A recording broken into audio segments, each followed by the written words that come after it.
পশ্চিমবঙ্গের আকাশে এক নতুন সূর্যোদয় নাকি এক অশনি সংকেত? ১.৫ দশকের দিদি রাজত্বের অবসান ঘটিয়ে গঙ্গার পাড়ে এখন উঠছে গেরুয়া নিশান। মমতাকে সরিয়ে পশ্চিমবঙ্গের মসনদে এখন নরেন্দ্র মোদীর বিজেপি। কিন্তু এই পট পরিবর্তনের ঢেউ কতটা আছড়ে পড়বে পদ্মা পারে? কলকাতা থেকে ঢাকা উত্তেজনা যেন আগ্নেয়গিরির লাভার মতো ফুটছে। মমতা ব্যানার্জির দীর্ঘ শাসনের অবসান কেবল একটি রাজ্যের নির্বাচন নয়, বরং দক্ষিণ এশিয়ার ভূরাজনীতিতে এক বিশাল ভূমিকম্প।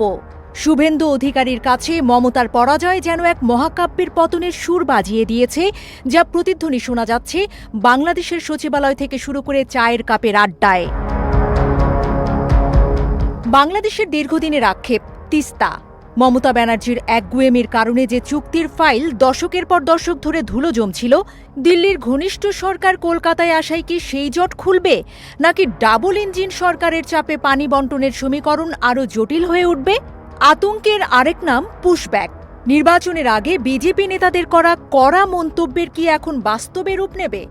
তথাকথিত বাংলাদেশি তকমা দিয়ে সীমান্ত পার করার যে হুমকি শোনা গিয়েছিল, তা কি এখন বাংলাদেশের জনতাত্ত্বিক কাঠামোতে নতুন চাপ তৈরি করবে? এই প্রশ্নই এখন সীমান্তের ওপারে সাধারণ মানুষের ঘুম কেড়ে নিয়েছে। বাংলাদেশের রাজনৈতিক দলগুলোর ভেতরে চলছে চুলচেরা বিশ্লেষণ। জামায়াত বলছে হিন্দুত্ববাদী বা উগ্রবাদী শক্তির এই উত্থান সাম্প্রদায়িক সম্প্রীতির জন্য হুমকি। ওইদিকে শেখ হাসিনার ভারতে অবস্থান এবং বিজেপির আনুকূল্য পাওয়ার সম্ভাবনা কি বাংলাদেশের রাজনীতিতে কোনো ষড়যন্ত্রের জাল বুনবে? বিএনপির অবস্থান অবশ্য কিছুটা কৌশলগত। দলটির নেতারা একে প্রতিবেশী দেশের অভ্যন্তরীণ বিষয় হিসেবে দেখলেও ন্যায়পরায়ণতার উপর জোর দিয়েছেন। প্রশ্ন উঠছে, দিল্লির সাথে ঢাকার যে নতুন সম্পর্ক গড়ার চেষ্টা চলছে, তাতে বিজেপি শাসিত পশ্চিমবঙ্গ কি বন্ধু হবে নাকি বাধা? বাম ঘরানার নেতাদের চোখে ধরা পড়ছে অন্য এক সংকট। তাদের মতে এই জয় আসলে সাম্প্রদায়িক শক্তির আস্ফালন। তারা মনে করছেন কর্পোরেট ও সাম্প্রদায়িক শক্তির এই মেলবন্ধন দুই বাংলার সাধারণ মানুষের গণতান্ত্রিক অধিকারকে সংকুচিত করতে পারে। তবে সব ঝড় সামলাতে কূটনৈতিক চাল ব্যবহার করছে বাংলাদেশের অন্তর্বর্তী সরকার।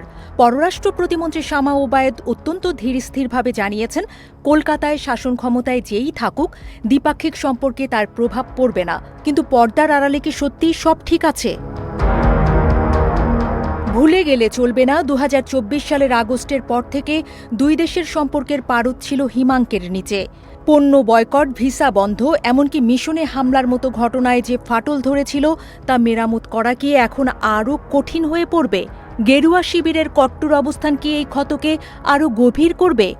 ভারত মহাসাগর থেকে হিমালয়ের পাদদেশ, সবখানেই মোদী সরকারের আধিপত্য এখন নিরঙ্কুশ। পশ্চিমবঙ্গের এই জয় বিজেপিকে বাংলাদেশের উপর আরও বেশি চাপ প্রয়োগের সুযোগ দেবে কিনা তা নিয়ে আন্তর্জাতিক বিশ্লেষকরাও ব্যস্ত। বিশেষ করে উত্তর পূর্ব ভারতের করিডোর এবং ট্রানজিট সুবিধা নিয়ে দর কষাকষি কোন দিকে মোড় নেয়, সেটাই দেখার বিষয়। ঢাকার রাজপথে এখনও স্লোগান শোনা যায়, দিল্লি না ঢাকা। এই জাতীয়তাবাদী আবেগ আর কলকাতার পরিবর্তিত রাজনীতির সংঘাত কি অদূর ভবিষ্যতে কোনো বড় সংকটের জন্ম দেবে? সাধারণ মানুষের মনে কৌতূহল আর সংশয় এখন মুদ্রার এপিটোপিট। শেষ পর্যন্ত রাজনীতি হলো সম্ভাবনার খেলা। পশ্চিমবঙ্গের এই পরিবর্তন বাংলাদেশের জন্য আশীর্বাদ হবে নাকি দীর্ঘস্থায়ী মাথা ব্যথা, তার উত্তর দেবে সময়। তবে এক কথা নিশ্চিত, গঙ্গা আর পদ্মার পানি এবার অনেক বেশি উত্তাল হতে চলেছে।